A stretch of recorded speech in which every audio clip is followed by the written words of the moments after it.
kita bertemu kembali. Dalam video kali ini kita akan membahas tentang teknik penyusunan lembar kerja siswa yang sering disingkat dengan LKS.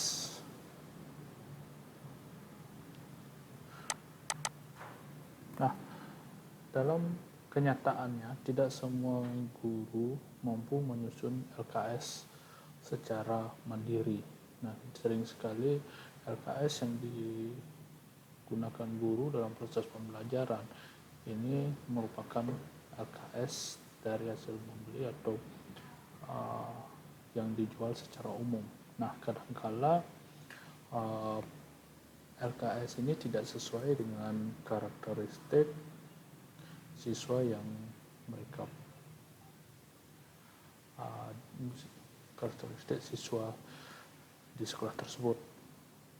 Nah, adapun tujuan dari penyusunan LKS ini adalah agar pelaksanaan dari kegiatan belajar mengajar atau pembelajaran di kelas tersebut berjalan efektif yang mampu mencapai tujuan pembelajaran yang diharapkan.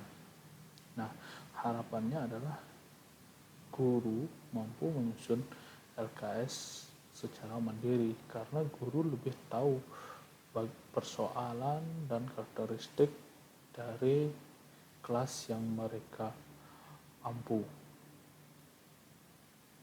Nah, selain itu juga LKS yang dikembangkan ini disesuaikan dengan kondisi siswa, kondisi lingkungan, dan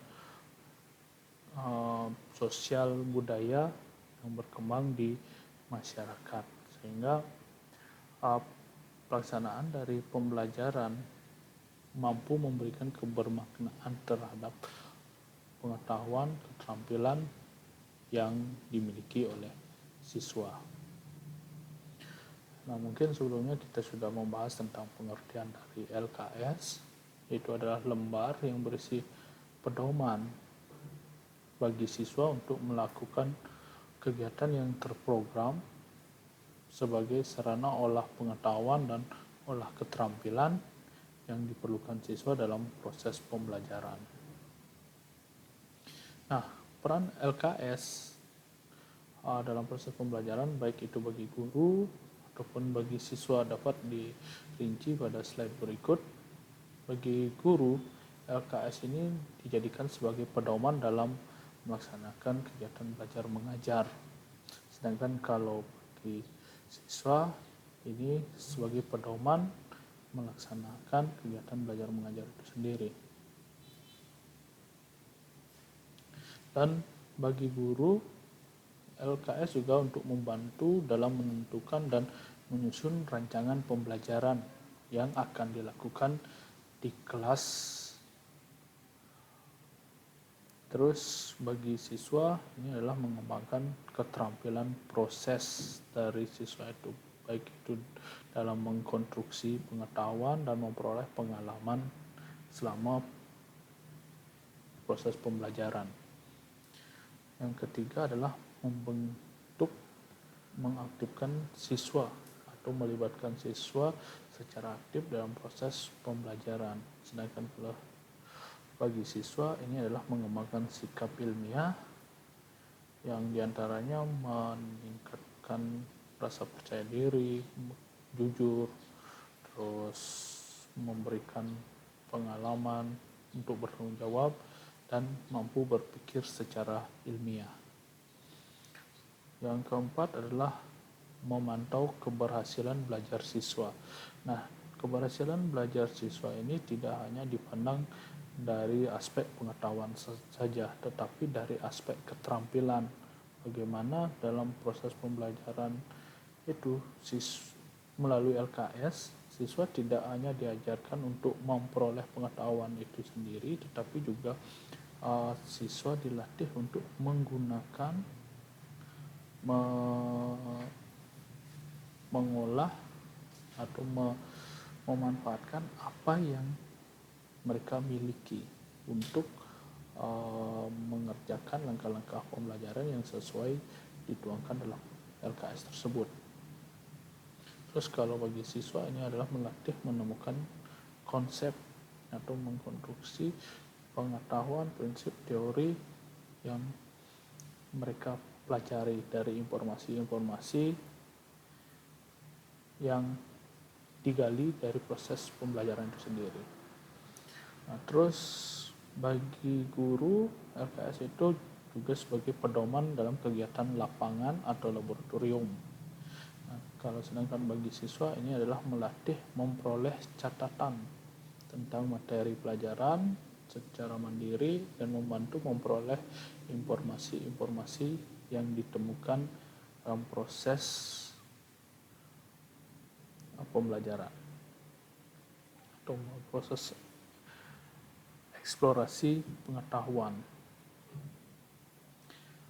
Nah, dalam pembuatan LKS harus menyesuaikan dengan langkah-langkah pembelajaran dan kondisi siswa serta kondisi lingkungan di sekolah yang pada prinsipnya adalah mengacu pada prinsip konstruktivisme, di mana pengetahuan yang dimiliki oleh siswa itu diperoleh melalui keterlibatan siswa secara aktif untuk menyusun atau mengkonstruksi pengetahuannya sendiri melalui pengalaman-pengalaman belajarnya.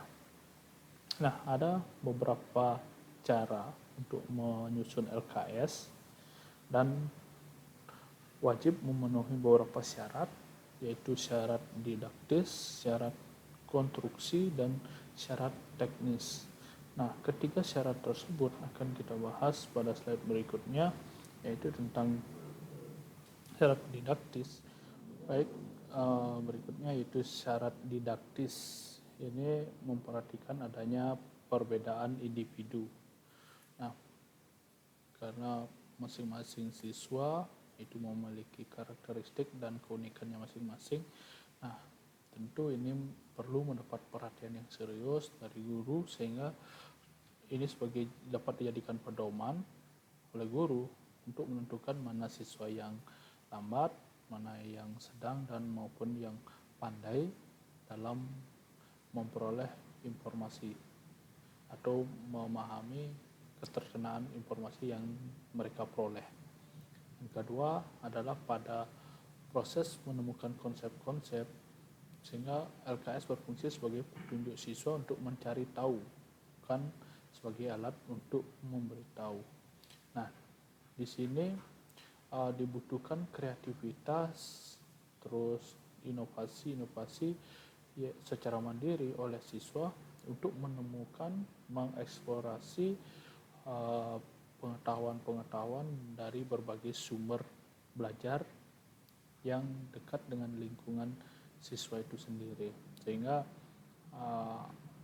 pengetahuan yang diperoleh atau informasi yang diperoleh itu mampu memberikan sumbangsih atau pengembangan terhadap wawasan pengetahuan yang ingin mereka miliki. Yang ketiga, ini adalah memiliki variasi stimulus melalui berbagai media dan kegiatan siswa seperti menulis, menggambar, dan menggunakan berbagai alat. Yang keempat adalah mengembangkan kemampuan komunikasi sosial, emosional, moral, dan estetika pada diri anak.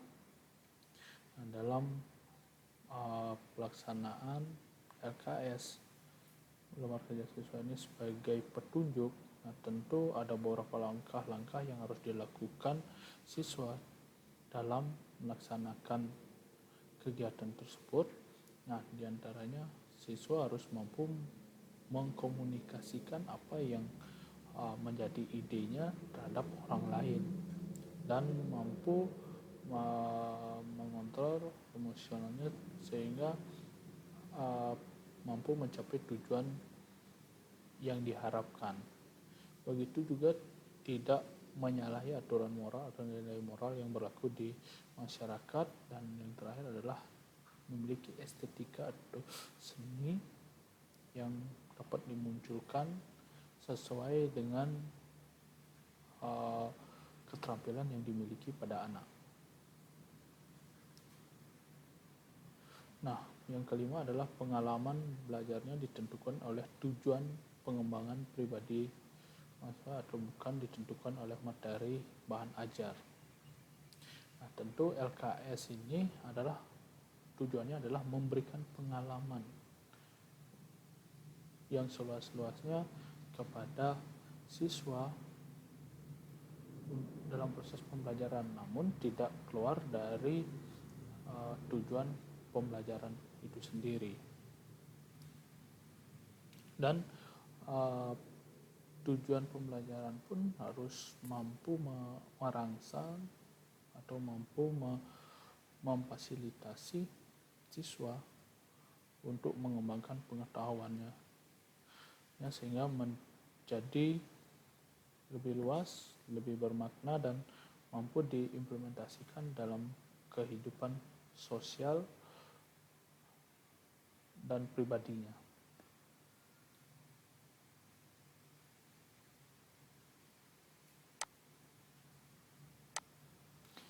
Yang kedua adalah syarat konstruksi. Ini adalah menggunakan bahasa sesuai dengan tingkat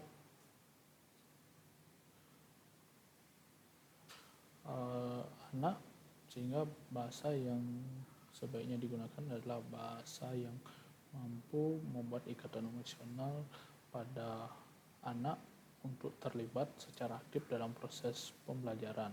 Selain itu juga bahasa yang digunakan adalah bahasa yang sederhana sehingga mudah dipahami dan diikuti oleh anak itu sendiri. Yang kedua adalah menggunakan struktur kalimat yang jelas. Hal ini diperhatikan dalam membuat kalimat. Jadi hal-hal yang perlu dihindari adalah hindari menggunakan kalimat yang kompleks. Jadi petunjuk itu harus sederhana. Jadi mudah dipahami maksudnya arahnya kemana. Yang kedua adalah hindari kata-kata yang tidak jelas dengan menggunakan kata mungkin, kira-kira, atau pada suatu hari. Jadi kata-kata yang digunakan adalah kata yang tidak bersifat ambigu. Yang ketiga adalah kalimat negatif ganda. Misalnya, manusia tidak tahu ketidaktahuannya. Ini tentu kalimat negatif yang kurang pas digunakan dalam penyusunan kalimat atau petunjuk yang ada pada penyusunan LKS. Yang ketiga, memiliki tata urutan pelajaran yang sesuai dengan tingkat kemampuan anak.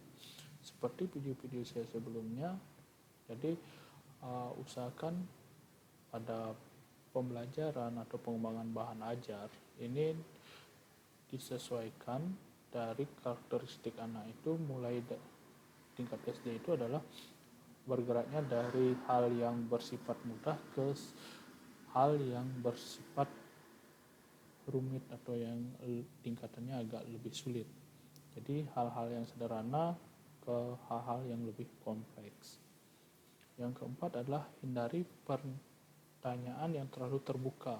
Dianjurkan adalah isian atau jawaban yang dapat dari hasil pengolahan informasi, bukan mengambil dari pembendaharaan pengetahuan yang terbatas. Nah, kelebihan dari LKS ini adalah siswa dilatih untuk mengkomunikasikan apa yang mereka temukan selama proses pemerolehan data.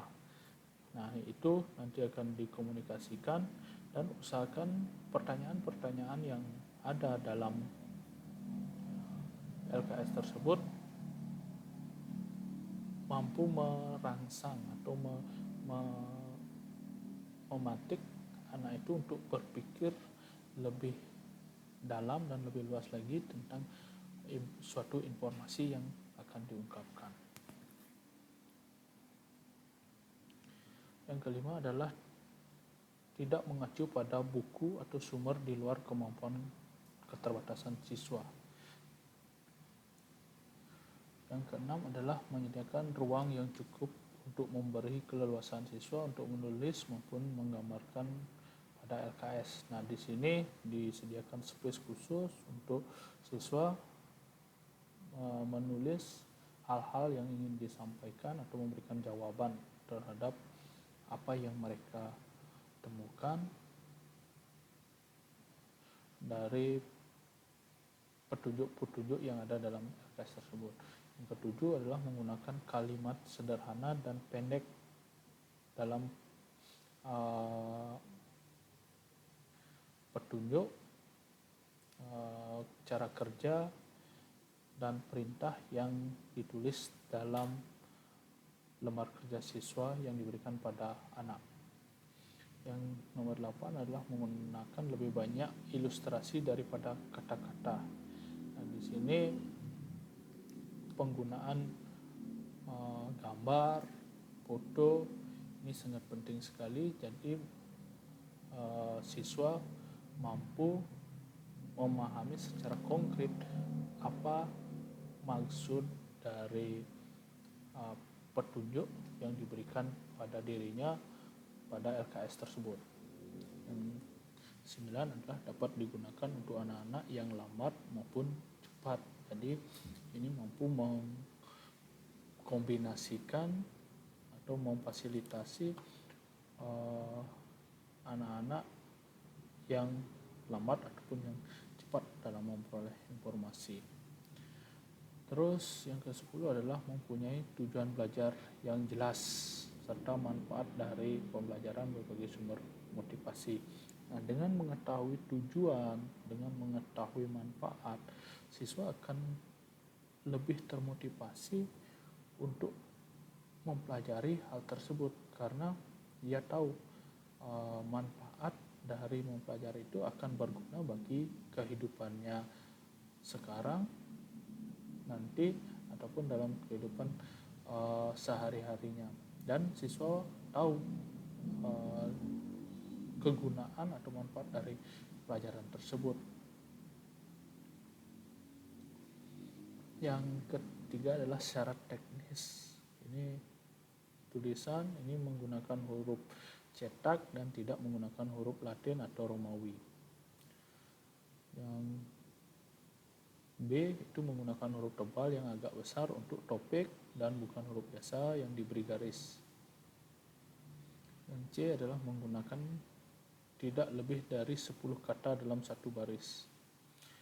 Yang D ini adalah menggunakan bingkai untuk membedakan kalimat perintah dengan jawaban siswa.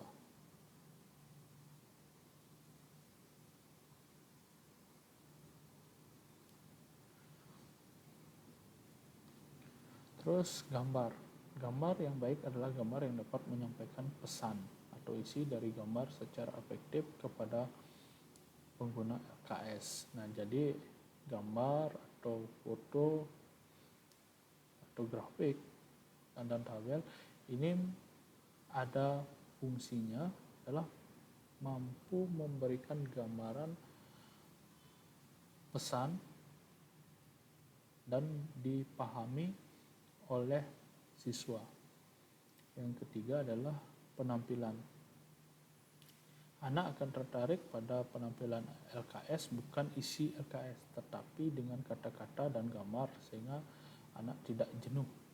Nah, karena sifat atau karakteristik dari anak SD yang tertarik pada warna, terus cepat bosan apabila hanya membaca teks yang begitu panjang. Nah, dengan menampilkan gambar itu bisa mengurangi kejenuhan, dan kata-kata yang digunakan pun jangan terlalu panjang.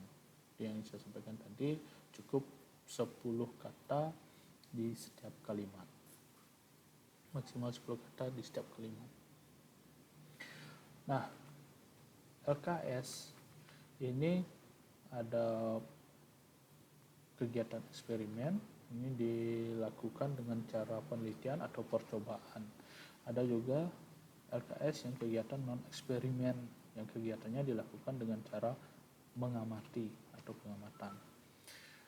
Nah, Bentuk LKS pun dapat dibedakan jadi 5, yaitu LKS yang terperinci penuh, ada LKS yang terperinci sebagian, terus LKS semi bebas, ada yang keempat adalah LKS yang lebih bebas, yang kelima adalah LKS untuk kegiatan yang sepenuhnya disusun oleh siswa atau semuanya ditentukan oleh siswa. Nah, kegiatan-kegiatan dari kelima LKS tersebut dapat dilihat pada tabel berikut. Misalnya dalam kegiatan penentuan masalah, kalau pada LKS terperinci penuh, di gambar ini ada kata huruf G dan S. G itu mewakili guru, S itu siswa. Sedangkan A, B, C, dan E ini adalah tipe dari LKS. Kalau A ini adalah LKS terperinci penuh, sedangkan B adalah LKS terperinci sebagian, tipe C itu LKS semi bebas, yang D LKS lebih bebas, dan yang E adalah LKS yang sepenuhnya disusun oleh siswa atau pre-discovery. Nah, untuk dalam kegiatan-kegiatan yang ada dalam LKS itu ada 7, adalah penentuan masalah, penentuan hipotesa, penentuan tujuan, terus merencanakan cara kerja, melaksanakan tujuan, pengumpulan data, dan menarik kesimpulan. Nah, kalau penentuan masalah pada LKS tipe A ini dilakukan oleh guru, masalahnya ditentukan oleh guru. Sedangkan kalau LKS tipe B ini penentuannya juga oleh guru, C juga guru, sedangkan di LKS tipe D dan E ini penentuan masalahnya dilakukan oleh siswa. Begitu juga dengan penentuan hipotesa pada LKS tipe A, B, dan C ini juga ditentukan oleh guru. Sedangkan tipe D dan E, hipotesa atau jawaban sementaranya itu ditentukan oleh siswa. Terus yang ketiga, penentuan tujuan. Ini untuk tipe A dan B ini tujuannya ditentukan oleh guru, sedangkan tipe C dan D dan E itu ditentukan oleh siswa. Pada kegiatan merencanakan cara kerja, pada tipe A yang menentukan adalah siswa, sedangkan pada tipe B itu ditentukan oleh guru, sedangkan kalau tipe C, D, dan E itu ditentukan oleh siswa. Sedangkan melaksanakan tujuan, ini semuanya pada tipe A, B, C, D, dan E ini dilakukan seluruhnya oleh siswa. Pada tahap pengumpulan data juga sama. Pada tipe A, B, C, dan E itu semua dilakukan oleh siswa. Sedangkan pada kegiatan menarik kesimpulan di tipe A ini ditentukan oleh guru. Sedangkan kalau tipe B, C, D, dan E ini penarikan kesimpulan dilakukan oleh siswa, namun pada akhirnya biasanya dikonfirmasi oleh guru mengenai penarikan kesimpulan.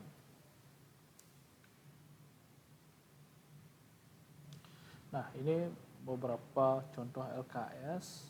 Nah, ini pada mata pelajaran sains.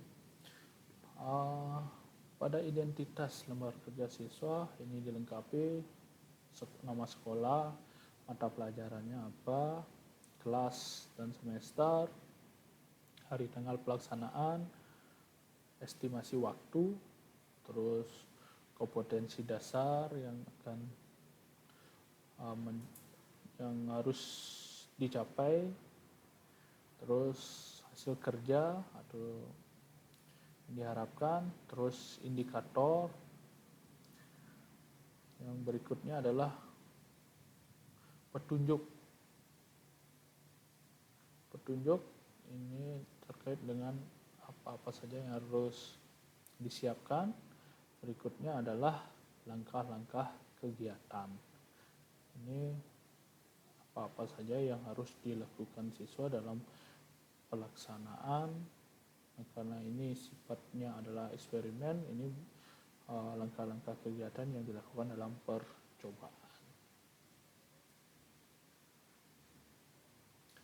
Nah, berikutnya di dalam setelah langkah-langkah yang dilakukan siswa, ditulis hasil dari apa yang telah mereka lakukan atau hasil yang diperoleh, itu ditulis seperti apa. Nah, ini biasanya ada beberapa pertanyaan-pertanyaan yang dimunculkan atau yang dimuat dalam LKS tersebut, yang tujuannya adalah mengasah atau untuk mencari tahu informasi apa yang telah diperoleh oleh siswa. Selanjutnya adalah menyusun sebuah kesimpulan. Nah, terus di dalam proses pelaksanaan dari kegiatan eksperimen ini, guru itu mengembangkan lembar evaluasi. Biasanya keterampilan proses yang ingin dikembangkan biasanya bagaimana siswa itu melakukan observasi atau melaksanakan langkah-langkah pembelajaran sesuai dengan petunjuk LKS itu. Yang kedua, mampu tidak mereka mengkomunikasikan data-data atau hasil pengamatan yang diperoleh. Yang keempat adalah membiasakan siswa untuk berkolaborasi dalam sebuah kelompok atau bekerja sama. Terus di sini ada dalam kelompok tersebut ada yang sebagai ketua, sebagai koordinator dari kegiatan, dan ada yang berperan sebagai anggota. Nah, diupayakan dalam kegiatan belajar berkelompok atau kooperatif, usahakan dalam kelompok tersebut terdapat siswa yang memiliki kemampuan yang tinggi, sedang, dan rendah. Jangan sampai dalam satu kelompok ngumpul siswa yang hanya berkemampuan tinggi saja atau yang berkemampuan rendah saja. Usahakan yang heterogen.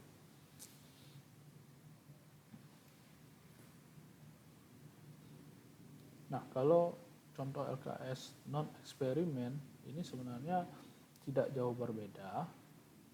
Namun yang membedakan kalau di eksperimen ini adalah melakukan percobaan, sedangkan kalau di non-eksperimen ini lebih banyak ke hal-hal yang bersifat pengamatan atau mendeskripsikan apa yang mereka lihat.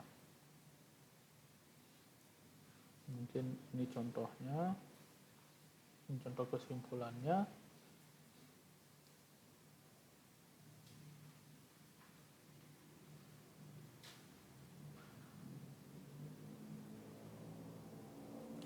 dan di setiap LKS itu usahakan di pojok kanan atas diisi tabel yang memuat tentang nilai yang diperoleh, baik itu secara individu ataupun secara berkelompok, yang berisi harap tentang guru dan orang tua. Nah, ini tujuannya sangat jelas. Ini adalah untuk membangun atau menjalin kerjasama sebagai laporan kepada orang tua tentang perkembangan dari anak-anaknya. Nah, Demikian dapat saya sampaikan pada video kali ini terkait dengan penyusunan lembar kerja siswa. Semoga apa yang saya sampaikan ada manfaatnya, dan terima kasih.